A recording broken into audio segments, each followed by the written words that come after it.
hide a Starbucks cup in here, a la Game of Thrones. Yeah, just put it down here in the corner. Yeah. They don't have coffee in Westeros. Well, did you know that, so Jamie's hand was gone? No and- spoilers, no spoilers.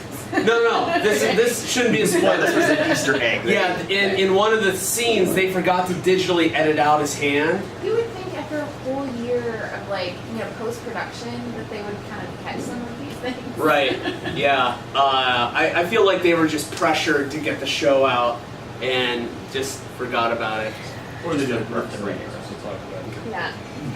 They needed some sort of water cooler conversation with the last week. Stand right there real quick. Oh yeah, you want to back that up soon? There we go. All right, we're square. All right, well, thank you all for coming this morning. It's wonderful to see some new faces and some familiar ones, and one that I'd rather not see. It's up to you to Just guess kidding. who that No. It's Caden. Yeah, no, I've got PTSD from the technical trauma of yesterday. Spoilers. So Spoilers. It's Caden. sorry. Yeah, good morning. Hope you're all sufficiently caffeinated and okay. And we'll talk a little bit about Plus Public, and really what our goal here is for you to be able to take some of what we've experienced in the field back with you to your communities and implement on some level. So start us off. Okay, so why we work. So Plus Public was formed in December 2017 largely as a response to this particular logo design. So this is the brand new logo for Raleigh, North Carolina, and if you cover your hand over the word Raleigh, that could literally work for any community in America. So we saw this homogenization of brand identity applied to communities and decided to kind of take a stand, especially after my work in Youngstown. One thing I want you to pay attention to is that this logo here, and it's not just the identity, but everything that came with it, cost $226,000 of taxpayer money, right? I see your face. You're dumbfounded. Yeah, you should be. How do people get to solutions like this? Not saying it's inappropriate, but when you can cover your hand up and that could literally work for any community, you're basically saying that every community is the same. On that note, take a look over here. Here's an image from the classic Back to the Future, and it says, "Welcome to Hill Valley, a nice place to live." And this is the gateway sign for Boardman, Ohio. Welcome to Boardman, a nice place to call home. So even the sort of mantras on the gateway signage are ubiquitous and universal, and you know, they don't have any personality, especially when it comes to design. So we also wanted to affect things like this. So when you enter a community, we want to create a specific personality and tone that will ideally enhance your experience there, but also stimulate community and economic development. Just so they don't think we're picking on Boardman, I'm from Boardman, so Yeah, we so saw we're this. allowed. Yeah, We're allowed to we're do just this. like, all right, we gotta do something about that. So here's some work that inspires us. So you might have seen the light post banners around town here. Johnson City is using design really well in really smart ways. And I'm hoping to ask Kelly about that a little bit later on, because from my understanding, this has not been strongly embraced. It's been embraced, but not to such an extent that everyone loves it. I don't know what your thoughts are. Care to offer a thought or two? Well, like, I'm not originally from here. I'm about 2 hours away. But Okay. from just being up here for about 3 years, I've learned that Johnson City's trying to grow and embrace a new, like, a better design lifestyle and just try Sure. to get their name out there a little bit more. But a lot of the older generation that live in this town are fighting it. Okay. All right, so they don't like the change necessarily. Over here, one of our research projects is the Community Brands Inventory. So we're going through 1,000 different communities in the United States and archiving their logos. And so we post 5 new logos every day for the most part, and it's shocking how poorly embraced design is and brand identity. You'd think that like you would ideally see more of these things, especially within economic development initiatives, but that is not the case. And even on that note, some of the designs themselves have a lot of flaws. Poor foreground background contrast, poor color contrast, whatever it is. In the case of Ankeny, Iowa, their logo is the Adobe PDF icon. Zoomed in a little bit. So there are little things like this that, again, you can cover that up, and that should say Adobe PDF. And then this is an example of our work down here with Mayor Brown in the city of Youngstown. So how do we solve problems for these communities? All right, and my recommendation for my designers in the room is to sort of follow these 6 areas. Start with research and development. You're dealing with taxpayer money. You want to justify everything that you do, because if someone questions how you spend taxpayer money and you can't answer it, you're going to have some problems. All right. So start with research and development, move into brand identity design. That identity is going to set the aesthetic tone for everything that comes afterward. Graphic and interactive design, so new municipal websites, but also new marketing-driven websites. Municipal websites are great for finding information, how to pay your water bill, when is trash collected. But the marketing site, that's the storyteller aspect of things. That's how you get to know your neighbors. That's how I may want to move into your community. Moving down, multimedia storytelling and events, podcasting, videos, capturing events, showing what the culture is can really enhance the story of the community. And ultimately, how do you take those things and plug them into community and economic development initiatives? One thing I found is that community and economic development officers don't necessarily know how to use design, let alone use it in a way that benefits their work. So here's an example of what that looks like in community development. So utilizing the brand mark in Youngstown and putting on an event in the Youngstown City Schools, everyone gets a free t-shirt, and that information eventually leads back to the greater storytelling platform. Economic development. I want to set up my business here. When I see these things, when I see design being embraced, when I see the Johnson City banners, they get design. I want to set up my business here. That could be a design agency or it could be a manufacturing plant. It doesn't matter what it is. But how do you use design to stimulate the economy and generate investment? And then ultimately, space activation and placemaking. We primarily deal with post-industrial communities and revival. So anywhere in the Midwest where there was a steel town and it's collapsed, we want to be there and sort of help them out.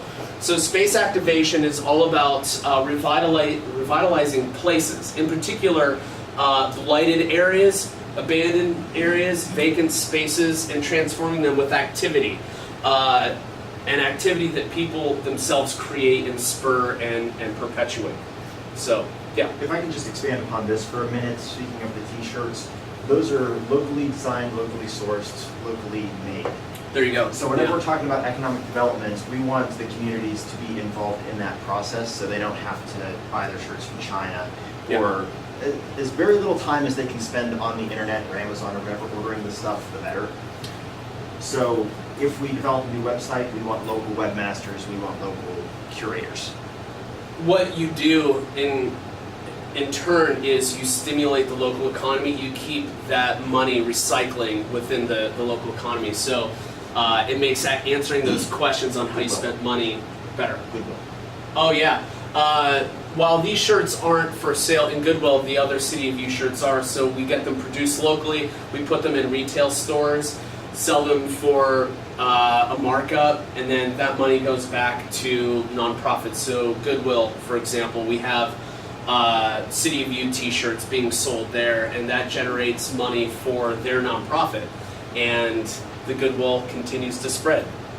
Okay, so I'll defer to Ken. Okay, so the process behind branded communities platforms depends on the community, and that is very paramount to what we're trying to do. It's not a one-size-fits-all. I think there are some fantastic kits that you can subscribe to, but to adhere to them point by point, I think is a flawed approach. Each community is going to have different needs, and we need to connect with people to understand the places and people they care for on that level here. So community engagement is going to be vital, and that involves local, I'm not going to say local every time, we're going to assume we mean local. Stakeholder identification, community onboarding, storytelling forums, participatory design sessions, solutions implementation, community activity, sustainability. So identifying the local movers and shakers, people that shape that community, onboarding, getting them involved, giving them a reason to be involved. Storytelling forums. We'll talk a little bit later about how people dictate and develop a community identity, but this is allowing people an opportunity to tell their stories and allowing other people to hear their stories. Participatory design, that goes by many different names. Participatory design, participatory research, design thinking. This is getting the community involved in anything that we make. Solutions implementation, that would be akin to the street sign banners that we just showed for Johnson City. And then community sustainability, that would go back to tapping local sources, local CDCs to sustain the brand and sustain the producing of that brand. You want to elaborate on that? Yeah, so one of the questions we often get is, okay, Plus Public comes in and collaborates with the government, with community development corporations, with residents and stakeholders. What happens when you leave? And it's very easy to fall into a vacuum, and we want to be able to train all of the stakeholders, whatever their stake is, in maintaining the work that we create the base for. We create the framework, and then we train them on how to continue it. So in some cases, we have to teach graphic design to some folks that have never done graphic design before, or teach folks how to use a camera. CMS training. Yeah, managing WordPress, or even just how to do social media. Which is actually really exciting and, of course, difficult, but fun nevertheless. Okay. So, to that point, most people aren't designers. Communities don't utilize designers, and if they do, I'm going to venture to say that they don't use them properly, and your experience might reflect that. So, design thinking as a methodology, as a process, helps non-designers use design to solve their design, communication, and systems problems. So this is a shot from a talk we gave in West Virginia University, where we ran designers, non-designers. The mayor was there. Yeah. He was Mayor Morgantown sneaking around the crowd and ended up playing, and we didn't know. So that was fun. Helping to just identify their community and just, I think we ended up talking about parking. Yeah, parking and transportation, which is like a problem everywhere. Well, specifically with them, and it's important to note that we wouldn't have known that without the participation of these people. So this interactivity between people as they look, understand, and make helps bridge divides, find common ground, and incites collaboration. Now, it basically looks like this, and you might have seen something like this from any number of the design thinking schools. It's observing, it's understanding, and then it's making. You'll notice that arrows are two-way, so this is a non-linear process. Any of these processes can be reversed, move back upon themselves, or feed into any of the other steps. So this might begin with interviews, this might begin transition into prioritization, and then making something. And if what you make requires additional observation, we can do that, and we can continue the process until we feel that we've drilled that data down to an actionable point. It's not too dissimilar from what we already do with our specific students. Yeah, and I think that's also important. So this is the design process, right? This is something that we all know implicitly. I think design thinking is just a modern term to help codify and make accessible what we already know. So some recent efforts. This is Liberty Township, Ohio. This is at the, what do you call this, the municipal building? Yeah. All right. So this was helping this community with some community identity. So we have plans for building a... Let me preface real quick to give you some context on Liberty. It's north of Youngstown. It's connected to Youngstown. To the south of Youngstown is Boardman. All of the wealthy people moved out of Youngstown into Liberty and Boardman. So all of the cultural diversity is concentrated to Youngstown and not necessarily Liberty or Boardman. So that explains why you see only older white people here. They are, per their own admission, what they would call a drive-through community. Lots to offer, but people are normally just driving through to get somewhere else, be it to Youngstown or to Austintown, which are neighboring communities. So we were asked to help them with some branding, but through running our systems here, running our process, we determined that they would also benefit from storytelling platforms, from creative placemaking initiatives, transportation study, which actually feeds into a larger study, the Belmont Corridor, which is a... There are quasi-governmental organizations out there that do transportation studies, economic development studies, in particular development studies. So the Belmont Corridor, our work is going to front end that. So we come in, we do the branding, we launch everything, and then they'll come in and do their transportation studies and integrate into our work.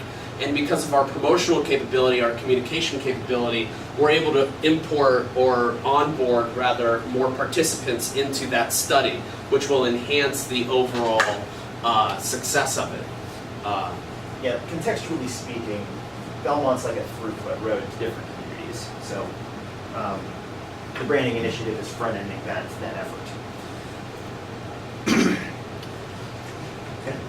So Handel's neighborhood, has anyone ever had Handel's ice cream? Does it come down this far? Great. Yeah, so yeah, Brett, you probably knew this, but so Handel's, the first one was started in Youngstown in this particular neighborhood. Part of the work that we do is we write grants to private foundations, and we received a $5,000 grant to implement a branding strategy here for Handel's, create some storytelling, some creative placemaking, and assist in their blight remediation and revitalization strategy with Youngstown Neighborhood Development Corporation. Basically, we're just telling the stories of revitalization, in that respect. Handles is a great example of objectivity versus subjectivity. You would think going into it, they're going to want to capitalize on the ice cream, and most people in these meetings, they don't want to be known as the ice cream neighborhood anymore. So I would love to live in the ice cream neighborhood, right? now we live on the Rust Belt, and that is echoed with their strategies. They don't want to be just another Rust Belt town. They want to forge their own identity. Yeah, they want to be something unique within that Youngstown ecosystem. Okay. Greensburg, Pennsylvania. Revitalized Downtown Greensburg project. So this is a Main Street project. This is, again, not whole. This is localized to a specific neighborhood, a specific region.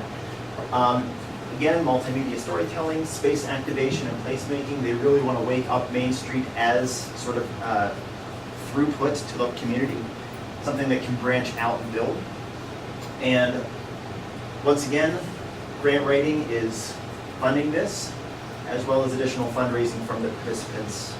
An additional point here. So this is not a nonprofit. This is not a community development corporation yet. Part of the work that we're also doing is with Jessica here, we're basically saying you need to stop being a private for-profit entity and start to think about yourself in different terms, because really what she's doing is nonprofit work already. She's doing fundraising and advocacy, and why not have the proper business structure for that? So part of this, we're also saying like, okay, here's how you mold and shape a nonprofit to fit what you're already doing. And concerning fundraising, the stakeholders reflect that. So this is community development individual here, this is an engineer, we had an architect in the room.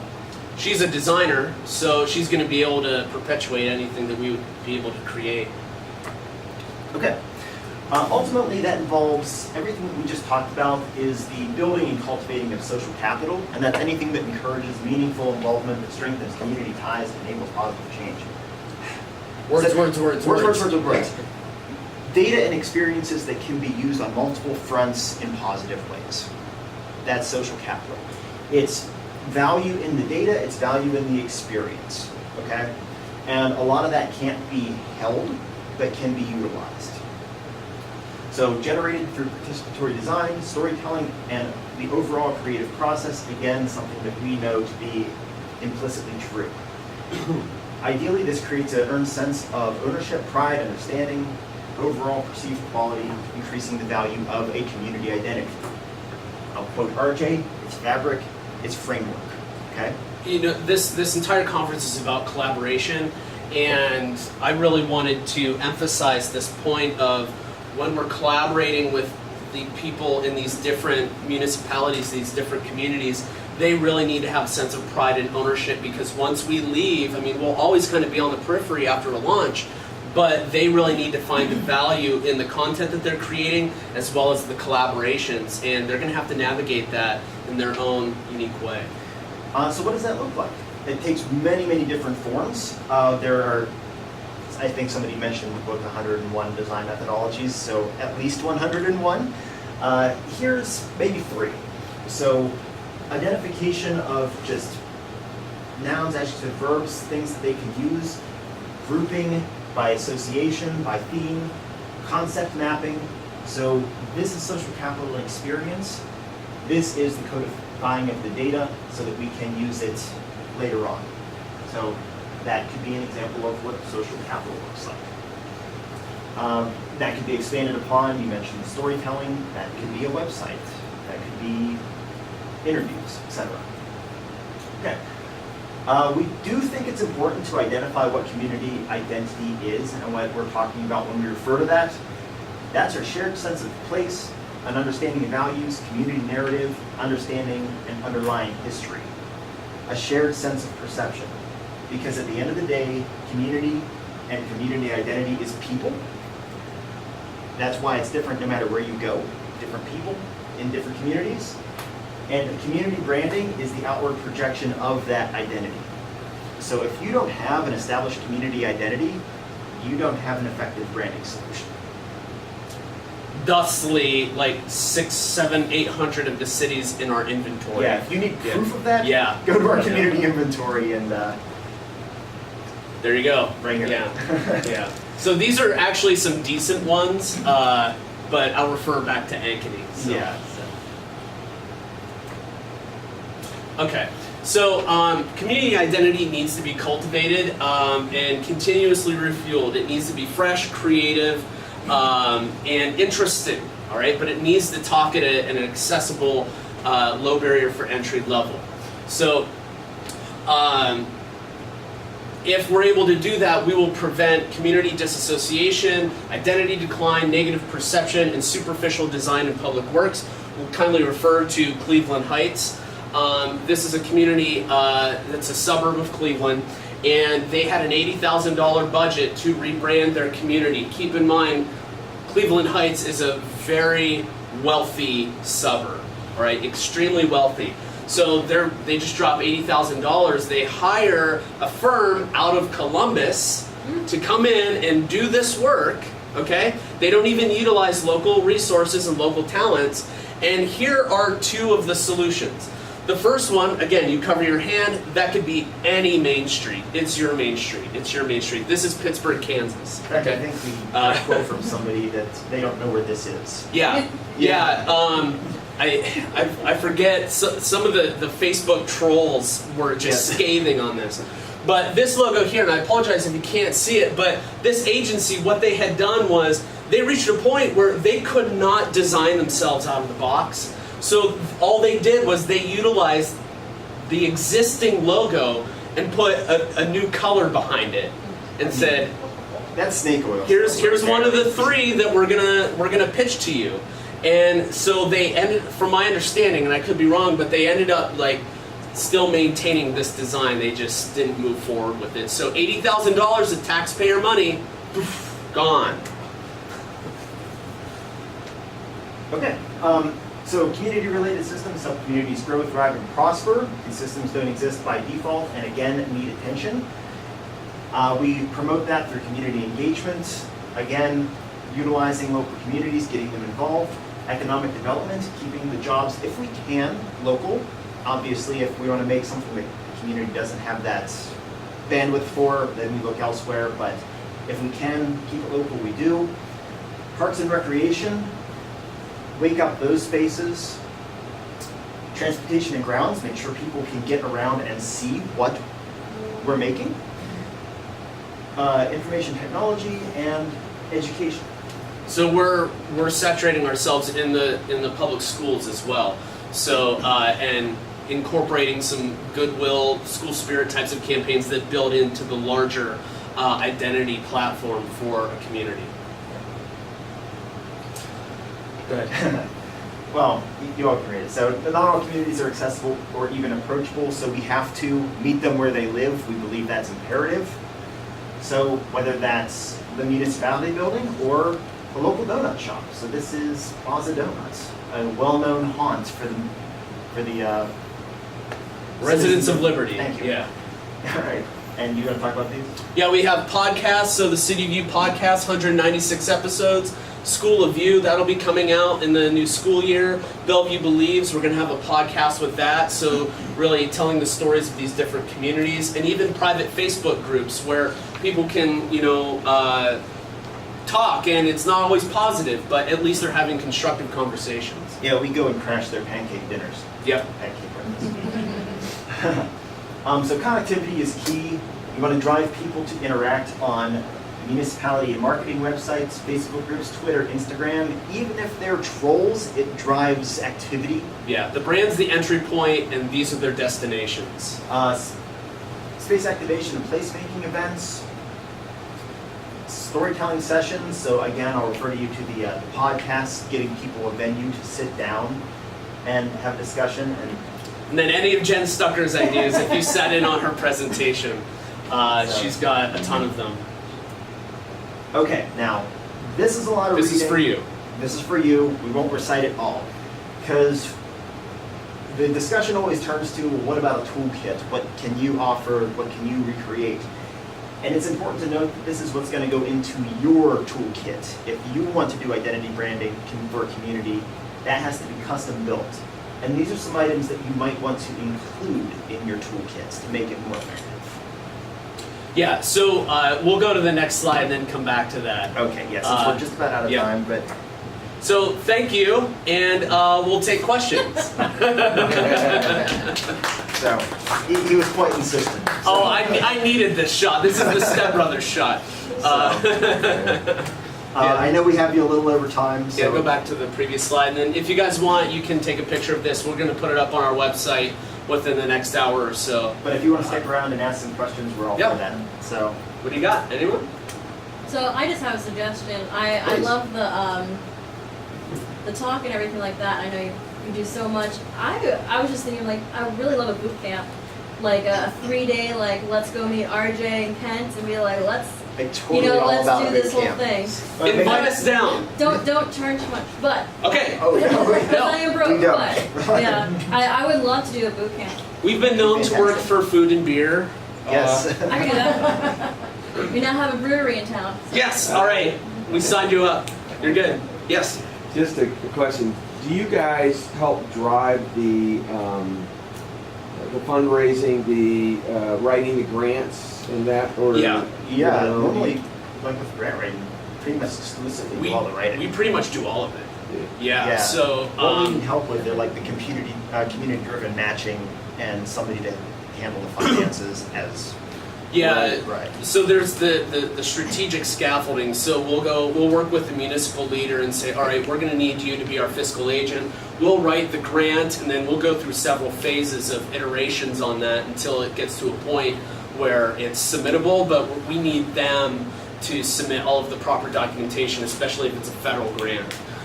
So it's balanced between the two, but we're doing exclusively the writing. So you pretty, I'm sorry. Yeah, You go pretty ahead. much have a shell then that you're able to sort of adapt from one place to another once you've got it going. is- Yeah, is what I this model is flexible Yeah. because not all communities are the same. think. Mhm. So we